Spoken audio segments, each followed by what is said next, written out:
Welcome to Santa Barbara Talks with Josh Molina. It's my pleasure today to be here with Spencer Brandt, who is one of the rising young stars in local progressive Democratic circles. And he's on a lot of different groups, committees, volunteer efforts, organizer, and we're going to let him sort of walk us through all of that. But I've been admiring you from afar for a while, Spencer, and I appreciate all the work you do in the community. How are you doing today? I'm doing great. Thanks so much for having me on. I was mentioning to you just a couple seconds ago, but I love the podcast format, avid listener podcast. So I'm super excited to be on to help contribute. Yeah, well, thank you. I appreciate it. And not to pull the curtain back too much, but, I've talked to you a little bit on stories the last couple of years, but, we have not actually ever met one-on-one for coffee or had really super long conversations. So this is going to be really exciting. We're kind of just doing it here live in front of everybody. So I appreciate you taking the time. Let's start with the Isla Vista Community Services District and what that is, what that organization is. As you know, I grew up in Goleta, and this is a fairly new sort of government agency that exists to provide services for locals. So can you talk to me about what the Community Service District is and your role and how it helps the people of Isla Vista?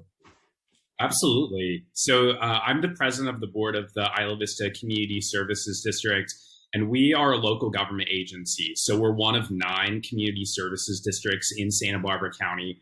And really the best way to think about us is that we're a sort of municipal city-like agency providing public services, but we do not make laws or sort of regulate land use or permitting or anything like that. And so really our mission is to provide our residents with increased safety, arts, cultural programming. We do a little bit in transportation planning, street cleaning. We have a compost collection program, and I could go on and on. But really, the Community Services District was formed out of a very difficult 2 years for Isla Vista in 2013 and 2014, where we saw civil unrest during Deltopia, and then just weeks later, a mass shooting that killed 6 residents. And this really left our entire community traumatized and shocked. But I love the metaphor of the rose that grows from concrete, because I think it also really inspired people to come together and say, we want to work to build a better community, a safer, more livable environment. And so organizers at the time worked with Assemblymember Doss Williams to pass special legislation to create a community services district that had really unique powers and abilities, including, regulating parking, contracting for policing, and the ability to levy a special kind of tax to fund those services. And we also constructed a governance structure that's really unique. We have a board of directors with 7 members, and 5 of us, myself included, are elected at large in the community. 2 members are appointed, one by the Board of Supervisors and one by the Chancellor of UCSB.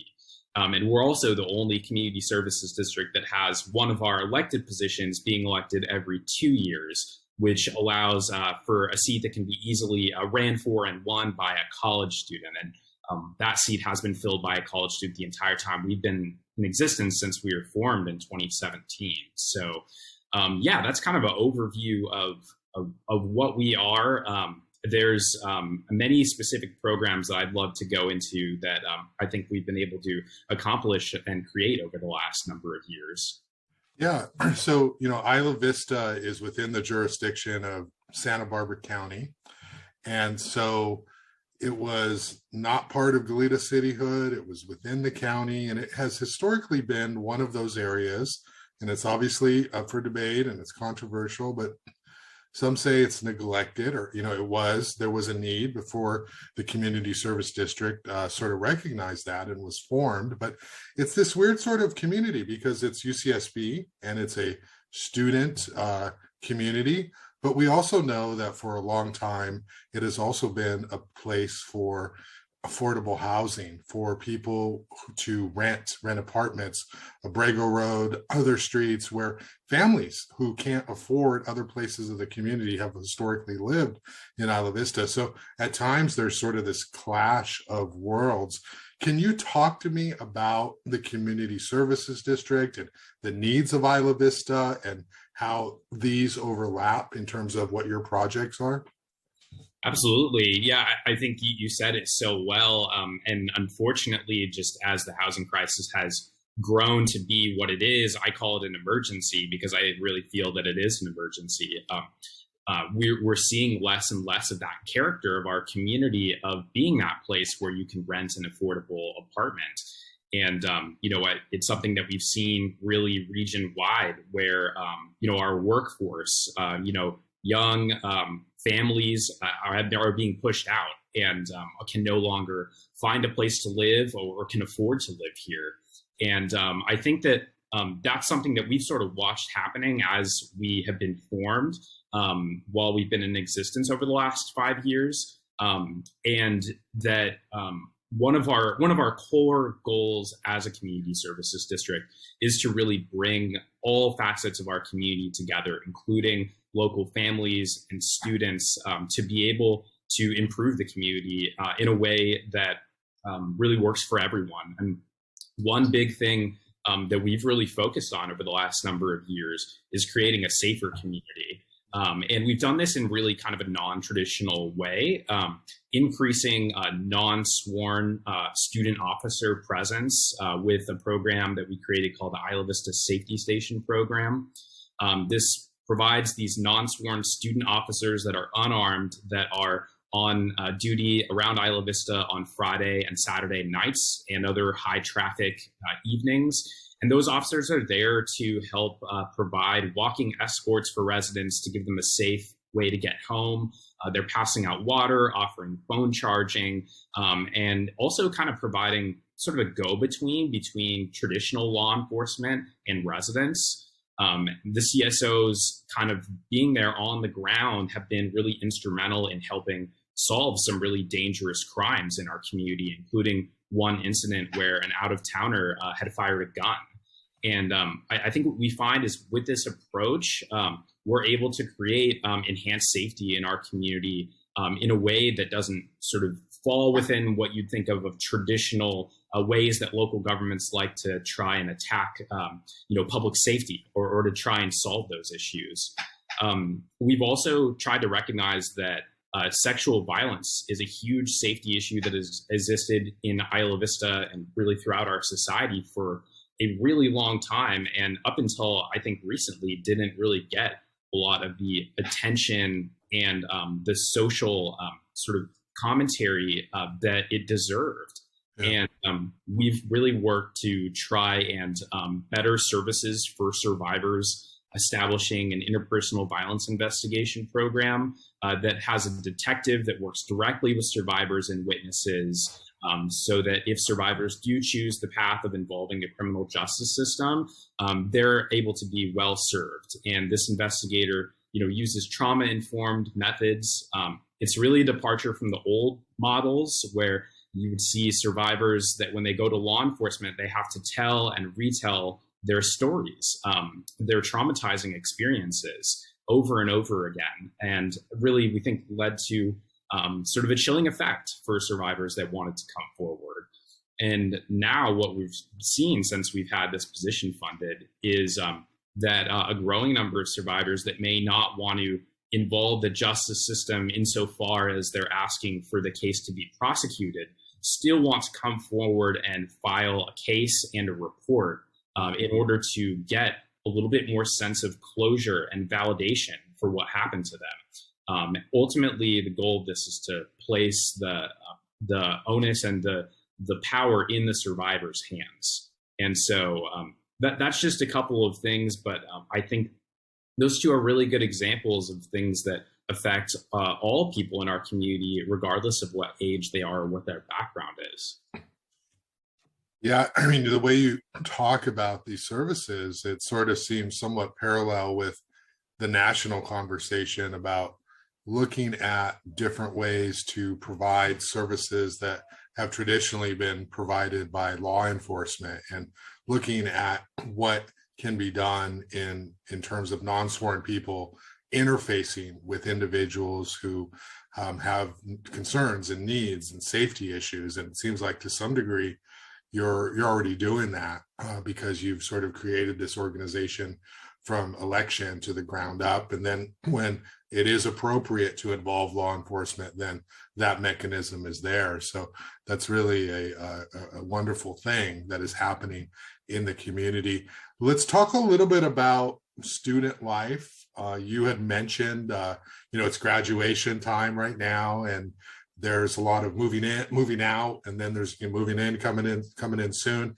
That's a huge transition. That's upheaval because there's so much investment that goes into the community when students come, and then when they move out of Isla Vista, there's this turnover, and anything that is that involved, that much change has impact. So can you talk a little bit about what's going on in terms of what you were mentioning, which was sort of helping people reduce the amount that goes to the landfill and all that stuff that they have in their apartments? Where does it go from here? And you're kind of involved with that. So what's going on?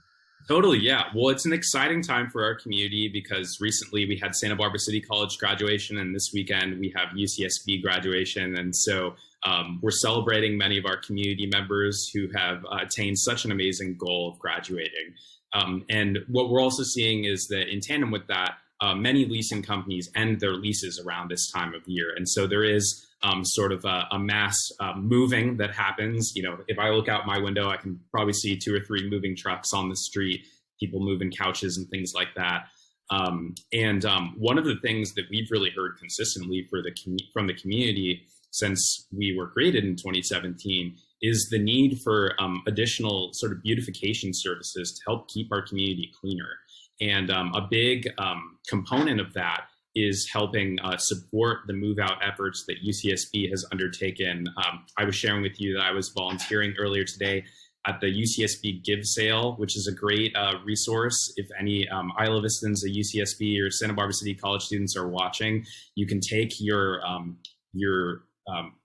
all kinds of different items, everything from clothing to furniture to just anything that you own, couches, to the Embarcadero Hall and donate it there. And you'll have, a place where that it can get reused and resold and won't contribute to waste in our landfill. And in tandem with that, you're also helping keeping the streets clean, because in the past we have seen, a large amount of trash accumulate on our streets as a result of move out time.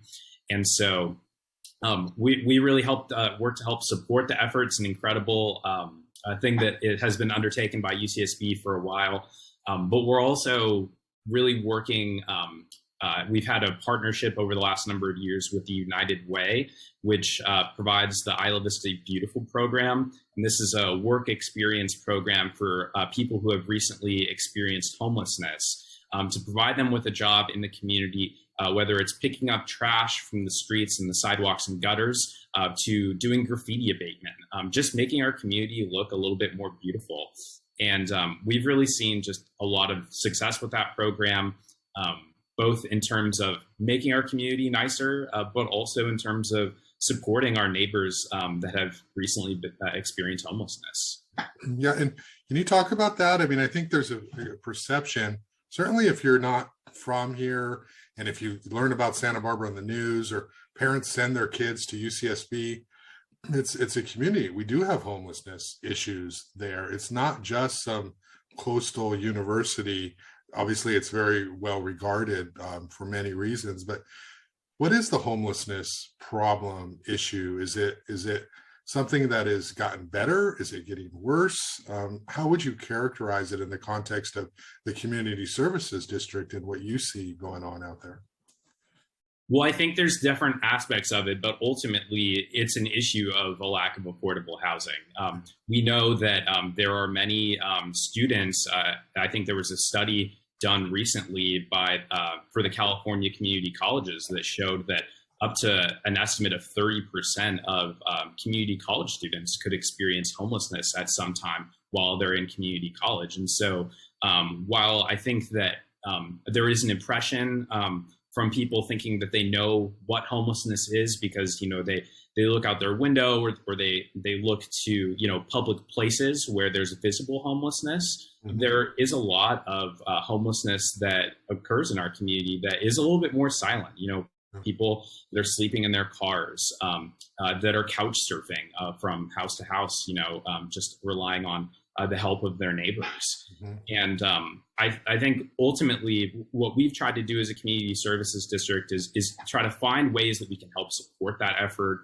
The United Way has office space in our building, and we have had this excellent partnership over the last number of years, and really tried to help build community support for some of the incredible undertakings that are going on right now from the county, both the Housing Authority and Community Services Department, to create more beds and more housing opportunities for people who have experienced homelessness. And in tandem with that is the Hedges House of Hope, which recently opened on El Colegio in Isla Vista, providing housing for over 40 recently homeless individuals. And that's run by Good Samaritan, who do an incredible job, really helping get people off the streets and helping them turn their lives around to really achieve so much more.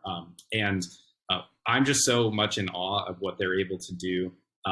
And that facility is named for someone who was a board member of ours, a colleague for many years, Father John Stephen Hedges, who was a priest living in Isla Vista for decades, that did so many just incredible things and was a huge inspiration and mentor to me, many of which involved helping support our homeless community. And, when he passed away in 2021, and some of us from Isla Vista attended the funeral, we were so struck that there was such a diversity of people that were in attendance. You had everyone from law enforcement, sheriff's deputies, to people that were currently experiencing homelessness in the audience, all there to pay their respects to this incredible man. So it's a little bit of an aside, but we're forever grateful for his work. And I really think, again, this investment that is coming both from the state and the priorities, from the county to help, get people off the street and into a home is really headed in the right direction. And of course, there needs to be more of it in order to really have the effect that we want it to. But they have really, I think, moved mountains over, especially the COVID-19 pandemic, to try and help people.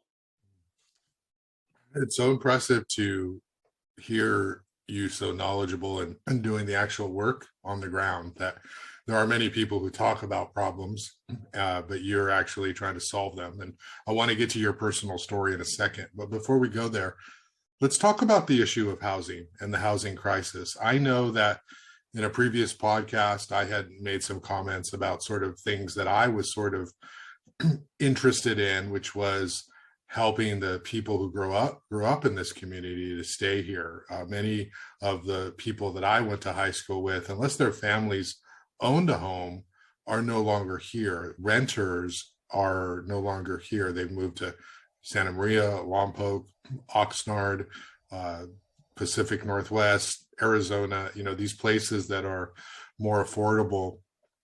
And I sort of said it in the context of kind of like being annoyed a little bit with the activist driven person from out of the area who comes in and sort of says, hey, here's what we need to do, when reality is I want to see more housing for the people who grew up here before we start looking at housing everybody else who comes to UCSB and wants to stay here. And I think that was a point where you and I exchanged some emails, and you made some great points. So let's talk a little bit about that. Let's talk about the housing crisis, okay? What can we do to help people who grew up here, to help people who want to come to UCSB, and then, like you, be incredibly positive, contributing members of the community? How do you afford to stay here? How do people like you afford to stay in this community? What are some of the ideas and solutions that you're tackling? Well, that's a great question. And I think you and I agree very strongly on that need to support everyone in our community, because the one commonality between college students and working families is the fact that you're a renter. You know, you're renting an apartment from a landlord, and what renters have really seen over the last decade, you know, starting first with our workforce and working families, you know, is being pushed out to, you know, Oxnard, Ventura, Lompoc, and Santa Maria. And students and young people, I think people in my generation that are in their mid-20s are feeling that now as well. I think it can be interesting to see the perspective of some, because I think as a renter, I often feel very, you know, somewhat alienated by the conversation that happens around housing, because it just doesn't feel like the urgency is there in the way that I think is really necessary. You know, oftentimes these conversations are dominated by people that have already got theirs, and it can feel like there are certain people that want to sort of shut the door behind them after they've gotten theirs.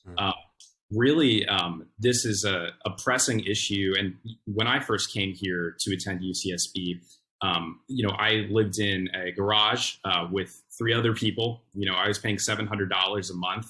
I thought that was a lot at the time. And now I hear from residents that are paying even more for similar accommodations. And that's if they can even find housing. You know, as we know, for students at UCSB, there were over 700 who were on a wait list to receive university housing. And many of them were ultimately housed in hotels during the fall quarter. So I think that this is really something for me that I've tried to draw attention to, while also being frustrated that we don't have more authority or presence to be able to do as much as we'd like in this area, because a lot of those responsibilities are on, you know, the county or the university to really make that happen. But ultimately, as far as solutions go, I think that UCSB can be an incredible partner in helping address this crisis. When UCSB builds student housing, it's built affordable by design in order to allow any student, whether you are a student from means or a low income student, to be able to afford it. And I think that that's a huge sort of untapped ability that they have that, you know, I definitely think we'd all like to see more of. But I also think there's a huge role for, you know, the state of California to play to help invest in providing more affordable housing. You know, in years past in Isla Vista, we had something called a redevelopment agency, which helped finance the building of more affordable housing. And it was very successful. In fact, I live in one of the buildings that was the legacy of that program, that benefited from that program. That was all ended in 2012 due to the state budget challenges. And I think that it's definitely time for the state to strongly consider figuring out a way to bring back a program like that, to really make those sustained investments year over year to make those things happen. And what do you think of accessory dwelling units? We know that the state has made this much easier for homeowners to be able to add on, to renovate, to alter their homes, to create a unit. You know, traditionally they've been called granny flats, but it's a way for them to stay in their homes, to use that rent for part of the mortgage, and it does open up a unit technically for people. I guess you would agree that's part of the solution. It's everything sort of helps to sort of address that and chip away at that issue. Of course, we see Santa Barbara, which is doing an AUD program, and most of that is market rate. There is some inclusionary housing, but we're seeing some of that. For years, Santa Barbara did not build any apartments at all, and because it didn't price out for developers. And Goleta is building more housing, so we are seeing, but it's not really enough, you know, in terms of what the need is. When it comes to Isla Vista and that clash between there's this narrative of, well, the landlords are going to try to get as much as they can out of students because they know they're going to pay, and students, as long as there's a market and there's somebody who's going to pay for, Del Playa and Sabado Tart and, these high-end places. How much of the responsibility do you think falls socially on property owners, developers, landlords? What can they do to sort of be part of this solution rather than just, it seems like all the conversation is always, how do we make it affordable for them to build housing, right? Is there more of a solution they need to come forward with here? Definitely. I think that you say it very well. And I mean, I'd say that the thing that I really hear from residents, one of the top three things I hear about is just the lack of quality housing too, right? So ensuring that when you do rent that house on DP or on Sabado, that it's a habitable place to be, where there's not mold growing, where when there are repairs that they get made in a timely manner, like that sort of a thing. And I think that you're right. Like there is responsibility that falls on them. And I think some property owners, are doing the right thing and are at the table trying to improve the community. To me, it has been challenging because there is this small cohort of property owners that aren't, from the community. They're definitely not living in Isla Vista. Many of them aren't even from Santa Barbara, that own these units and don't really seem to want to be a part of the solution. There was a small cohort of out-of-town landlords that spent, tens of thousands of dollars to try to even stop our efforts to create local government for Isla Vista, over the course of 2016 to 2018. And that definitely creates a challenge. There are landlords that want to come to the table and be a part of the community effort, and we should really try and support that, I think. But it's definitely something that is a hard thing to tackle. One of the things that we've done as a community services district is we have created a landlord-tenant mediation program that is somewhat similar to what you see in the city of Santa Barbara, where there is a third-party neutral mediator who is a lawyer who is an expert in housing law that can help mediate all sorts of disagreements, whether it's between a landlord or a tenant, or oftentimes too between two tenants, to come to a mutually beneficial solution that doesn't involve the courts, to try and make those solutions more accessible for people. Because many of our folks living in Isla Vista, whether you're a student or you're a long-term resident, like you don't have the resources to be able to go through the court system if you feel like you're being taken advantage of. Yeah. And so it's something that we're really trying to support and expand those options. That's great. Let's talk, Spencer, about you a little bit. I like to kind of know the person behind the activist, or in your case, it's your profession, it's your career to make an impact, make a difference. Can you talk about where you grew up and kind of what your values were and what brought you to UCSB? And then I have some follow-ups. Sure, yeah. So I originally grew up in the Central Valley in California, in Visalia. And both my parents growing up worked for the public sector. My mom was an elementary school teacher. My dad was a city planner. I can still remember being like a 5-year-old. Some of my happiest moments are when my dad would bring home a map from like a subdivision that he was working on, and I get to color all over it, and I think it's only like looking back now that I'm a little bit older that I can see really the desire to make a difference and really to, for civic engagement and participation that they really instilled in me. I didn't really have that all the way growing up. As a kid, I grew up playing baseball, stopped playing baseball, became kind of the skater rat kid, just roaming around town with my friends, hanging out, being up to no good. But when I graduated high school, I had the amazing opportunity because of the Cal Grant, as a low income student, to be able to apply for colleges. And UCSB was a place that some of the closest mentors in my life, most of whom were teachers at my high school, either had gone to and had really fond things to say about and really encouraged me to explore it. And I look back and think there's another life where maybe I didn't have those mentors and I never did explore coming to our community. But I did. And when I came here, I found just so many amazing things.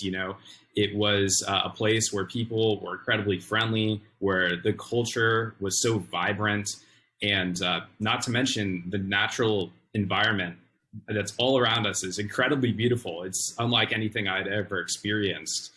And so I knew it was the right place to really come and lay down roots. And, I think when I got here too, after living here for a little while, that's when I started to notice, that there were a lot of problems in our community that weren't being addressed, in the ways that we needed. Friends of mine who didn't feel safe walking home at night. Founding housing was kind of like the Hunger Games, if you can even get it. And then once you got it, you're paying these really high rent costs, or even little small things like walking down the street and seeing the sidewalk end, and you have to start walking in the middle of the street because Isla Vista in many places still doesn't have sidewalks. So it was only though when I started working for a newspaper, actually for the Daily Nexus as a photographer, that I had the opportunity to go and join some of these community meetings and these organizing efforts and see what was going on, and got to meet some really incredible people who are now, close friends and colleagues of mine, and decided that I wanted to try and help be a part of that effort. I wanted to help make a difference. And, throughout that totally changed the trajectory of, I'd say my life, what I want to do. And since then, I've been involved in a variety of different things. I'm always involved in the voter registration effort at UCSB and some at Santa Barbara City College. And, as a student too, worked with other students as well as the university and our state legislature to try and stop a tuition hike in 2018, which we were successful in. I had some great moments getting to know and work with our Senator Monique Limon during that time to try and find a solution that would not put the onus on students and that would invest in public education. And just through that process, I fell in love with community organizing and just working together with people to help them try and make a difference in the community. It's interesting. Your father was a planner. I can see that presentation style in yourself in terms of sort of how you communicate. Were they liberal? Did you have discussions about politics at home? Did you have I know you say you played baseball and you were a skater, but were you 15 years old with sort of this desire to make a difference, or that just came when you were here at UCSB? So I think that in high school, the first thing that really got me interested in anything related to government really was some of the incredible teachers that I have who were teaching history and civics and learning about the system, which, you kind of absorb, naturally as you go through life, but all seems very alien and kind of confusing, especially to a teenager, and learning how it functioned and the way that, history has commenced was really inspiring to want to learn more. And I guess that's maybe the personality that I have. I'm always kind of curious, looking to learn new things about, a variety of topics. And, in high school and growing up too, I would say that my parents definitely were, and I think still are, much more conservative than I am now. And I think, growing up too in high school, I kind of naturally absorbed a lot of those values as well, or at least thought that I did. And it was really the experience of learning more in our civics class in high school that really made me to start thinking critically. But then also, I think, learning more about history and seeing the way that our society was unfolding. I was growing up around the time that, Donald Trump was first running for president.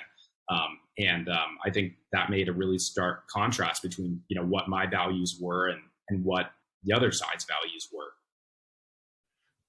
Yeah, it's really interesting to sort of learn a little bit about how people got to be where they were at. And Visalia is kind of a conservative area, probably, I think. I don't know.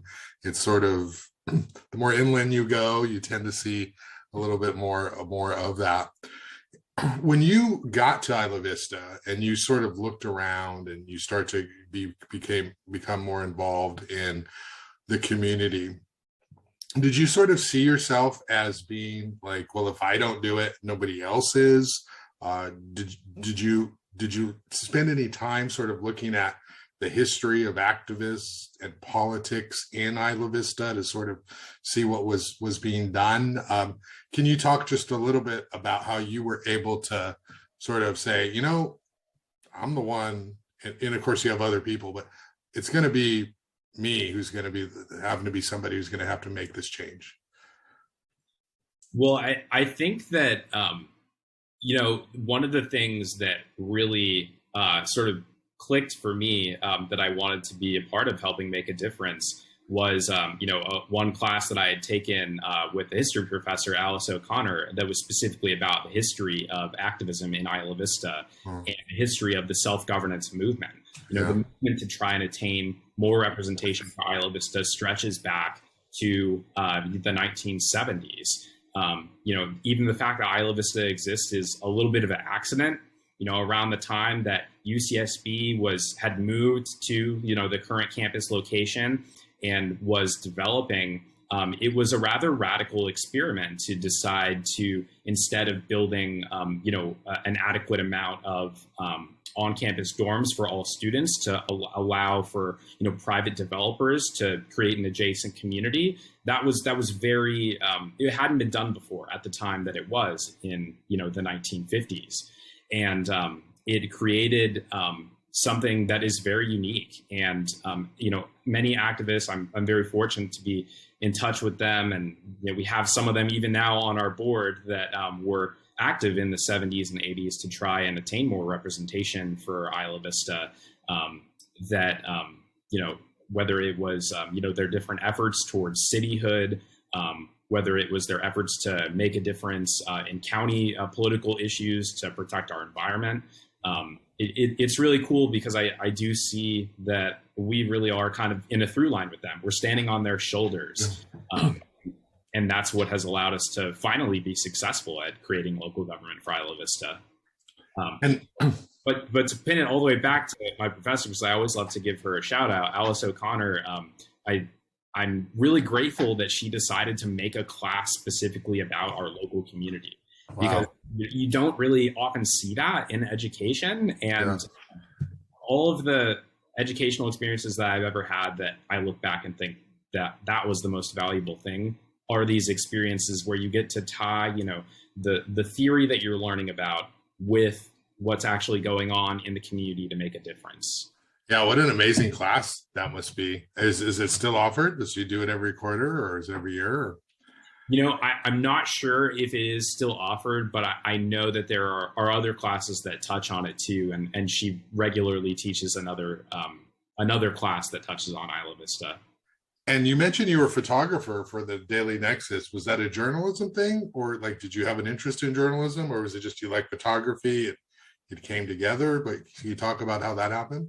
I'm kind of my side hobby has always been, film, video, photography, a little bit of graphic design. Okay. And it just fits so well, working for the Daily Nexus, as a freshman living at UCSB, to be able to make, some extra money to support myself, but also get to do something that I enjoyed doing. And it was almost kind of happenstance that I just got assigned to go and cover these community meetings and get to hear what was being said. And, it's when I first started going, it was kind of like show up, take the pictures, dip out. Like that's how you do it, because you're getting paid by the picture. You're not getting paid by the hour. Yeah. But then over time, I just became so interested in the conversations that were being had, about everything from solving the parking problem in Isla Vista to creating more safety, to addressing, issues with landlords and tenants. It was inspiring because I had never really seen anything government be that accessible, so that it became kind of a natural fit. That's cool. I'm going to go dig up the Daily Nexus and look at some of your photos, maybe, see what you do. They definitely still use at least one of those photos as like their file photo that you see on new articles that come out. That's cool. Yeah. File photo. I got familiar with you largely through your involvement with the Democratic Party and me covering Democratic Party elections, endorsements and events. So I'm wondering if we can talk a little bit about your other hat, which is you're an organizer for the Democratic Party. And I know Darcel's the chair, and I'm not going to ask you like big picture party stuff or anything, but just like you and your role and your involvement, what does it mean to be an organizer with the Democratic Party, and what do you do? I think that a lot of people, when election times come, especially with local stuff, they'll just, look like, oh, what is the independent doing? I'm going to, use that because they're kind of a liberal paper. I'll just go with that. Or they'll look at whatever mail they get. There's so much that goes on, though, behind the scenes that's super important that the party does to help support their candidates get elected. This doesn't happen on accident. Okay. Obviously voter registration is on the side of Democrats, but you still have to turn out Democrats to vote. Can you talk about your role as an organizer and just give us a taste of all the work that goes into what you do on that end of that side of you? Definitely. Yeah. As you mentioned, I'm the organizing director for the Santa Barbara County Democratic Party. And my main role is to coordinate our volunteer field operations. So if you've ever had someone knock on your door, or you've gotten a flyer dropped off at your door, or if you've received a phone call from, about a Democratic Party candidate, that was done by a volunteer. I'm one of only 2 staff members of the Democratic Party. So the lion's share of all of our voter outreach is really done by people that care about making a difference in our community. And so, I really, I love the work that I do because I get to meet so many incredible people that care about seeing progressive and democratic values represented in not just, our federal and state government or like what's going on nationally, but they care about that being implemented at the local level. And that's really where our focus is, because as you mentioned, with a lot of these local seats, even really, really engaged voters that know like a lot don't always know who the Democratic candidates are because the party preference for local candidates is not listed on the ballot. And so the only way for the community to know if their values as a voter align with the values of a candidate is to get those endorsements, that card that has the local, Democratic Party endorsements. And so really, aside from just, trying to win the election, I really see us as providing, a service to voters in that way. And the flip side of that is there's nothing worse. We get calls to our office about saying, who should I vote for this office? Who should I vote for that office? And it's like, well, there's no endorsement in this race. The Democratic Party doesn't really have a say in this one, and you hear that voters, it's almost not satisfying for them. It's like they want to have that knowledge of like who shares their values before they cast their vote. Yeah. And so I really started all of this, working at Isla Vista on our voter registration program. And, over this last week on election day, I got to be out here doing, our get out the vote operation, talking with residents, encouraging them to go to the polls. And before that, doing that voter registration to help enfranchise people. And, it's very rewarding. And there's nothing like being able to see all of your work sort of come to fruition on election night, when you've got the returns coming in and you get to see how well each candidate did. And of course, this past Tuesday, our big focus was Susan Salcido, our county superintendent of schools, helping her fend off attacks from the right wing on public education. And we were very successful in that. And, it feels very good to be able to have that difference on the community. Yeah. I took a break from journalism and worked for Das Williams for 2.5 years, and did, get a taste of that, the canvassing, right? The putting literature, the walking the neighborhoods, meeting at events, to talk about the various strategies and picking up your stack of literature with your precinct papers. But I guess I was old school because it was like a printout, right? And you'd go through it and you check it off, the homes that you hit. Now it's like advanced. You have you have an app, right? Now that you guys use, and you're able to, Yeah. can you talk? I think it's fascinating with that. You know, maybe you've had a Democratic Party volunteer knock on your door or put some literature there, right? But can you talk about like what that entails, like how much work that is, where how do you know where to go? And I mean, you don't just knock on every door, you're knocking on Democrats, likely voters, people vote again kind of thing. How do you use the app? How does that interface? How do you approach an election when it comes to organizing your people, your volunteers? Sure. It's a very complex question because it differs for each election and for each candidate, and it differs depending on what the goal of the field program is, like at any given moment. But, I'll use this previous election as an example. So, as you mentioned, we're going to go knock on doors. We have to decide who we want to talk to. And for this election, we're talking with Democrats. We're also talking with some independents and minor party liberals like Green Party, Peace and Freedom Party voters that do have a history of voting in primary elections. We did something really different this time around and started off by talking with people that have a history of voting, but maybe not in a midterm primary election. As we saw, the turnout for this past election was very low, and that's in keeping with historical trends for this type of election. It's always kind of the lowest turnout election, a midterm primary. And so we said, what if we spend some time really trying to talk to the people that have voting history but haven't voted in midterm primaries before? And so we did some of that. And what goes into it is really cutting on the map, the areas that we're going to send the volunteer to, getting them set up on the app and logged in so that they can see, the houses that they're going to go knock on the door of.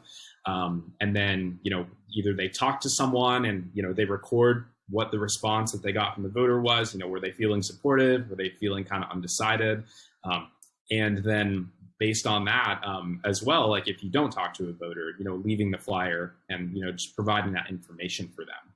And so that it's really the core of what we do. We do phone banking as well, but, the research is really clear that having a direct conversation with someone one-to-one is really what can help motivate someone to participate in the civic process, and also, what can persuade them to support one candidate or another candidate. Yeah, and it's something the party does really well here. Conservatives put signs in the public right away and think people driving by are going to vote for that person. You don't have to say anything, Spencer. I know you're trying to, be on here, but I can say it. No, it's such a waste of resources, right? I smile every time that I see it. They're still out, by the way. It's like, why don't you go take them down? You've had them up in the public right away illegally forever. But the real work is taking your time early in the morning, all day on weekends, in the evenings, and talking to people. Like that is so valuable and it's important. And you can't write a check and have that have the same impact. You can't. It's that human interaction, and that's something that you and the party do really well. I'm going to ask this question, and then we'll wrap up. But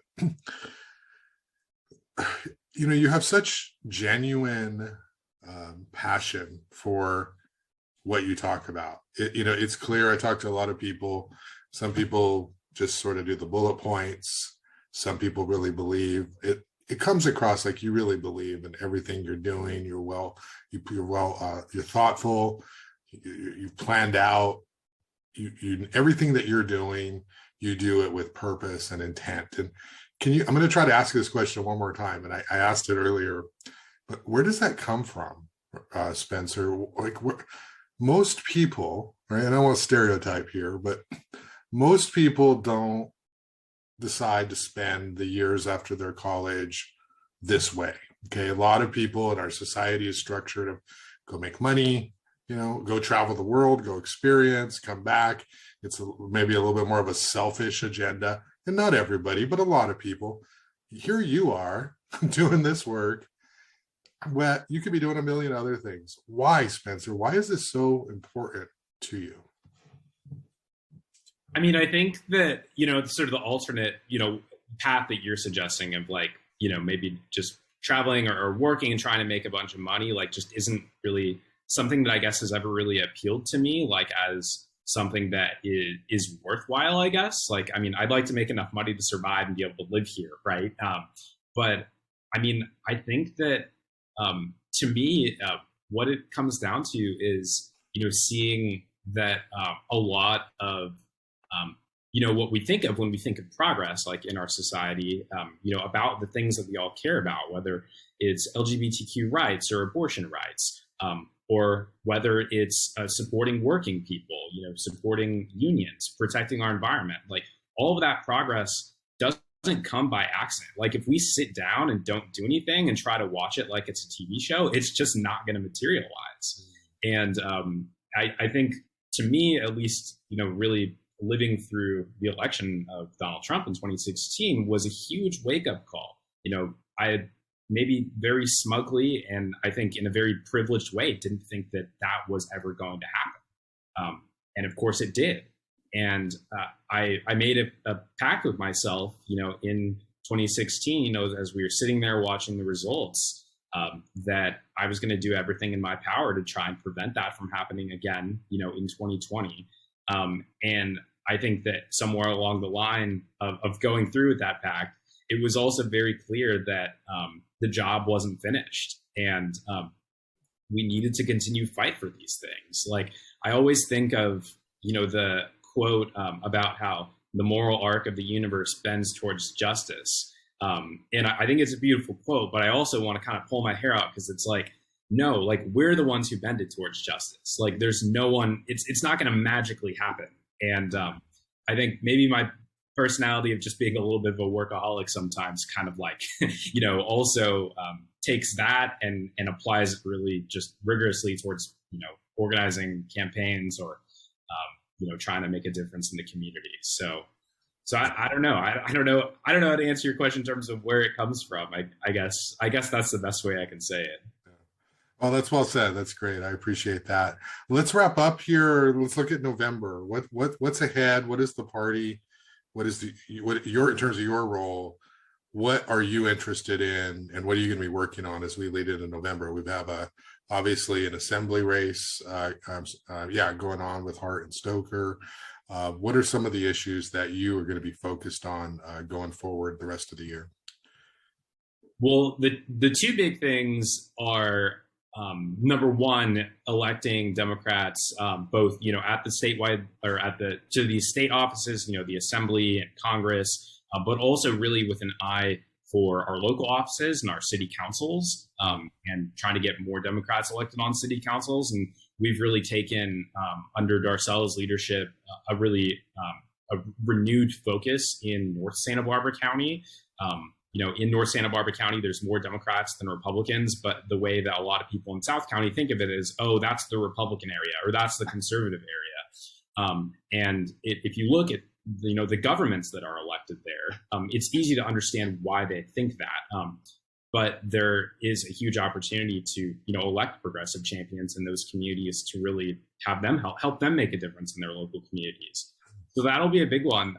But another thing that we have really been working on doing is trying to knock on doors and talk to voters and build relationships with people sort of outside of the elections as well, so that we can really try to hear what it is that people care about, and try and help them, sort of provide them with resources when there are resources that they could benefit from, and also just help establish that community. I think that's something that, in a way, like we kind of lost as a society because everything's so mediated through our screens. And so especially for our volunteers that really enjoy doing this work and knocking on doors, we want to give them an opportunity to do that, year round too, right? Like not just in the confines of like a specific election and, working towards electing a specific person. So we've done some of that in North County.